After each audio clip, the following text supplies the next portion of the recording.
ॐ कालभैरवाय नमः।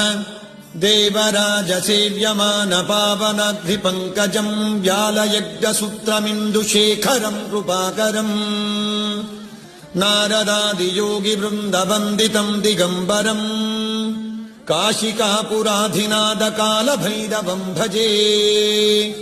भानुकोटिभास्वरम् भवाब्दितारकम् परम् नीलकण्ठमीप्सितार्थदायकम् त्रिलोचनम् कालकालमम्बुजाक्षमक्षशूलमक्षरम् काशिकापुराधिनाथकालभैरवम् भजे। शूलटङ्कपाशदण्डपानिमादिकारणम् श्यामकायमादिदेवमक्षरम् निरामयम् भीमविक्रमम् प्रभुम् विचित्रताण्डवप्रियम् काशिकापुराधिनाथकालभैरवम् भजे।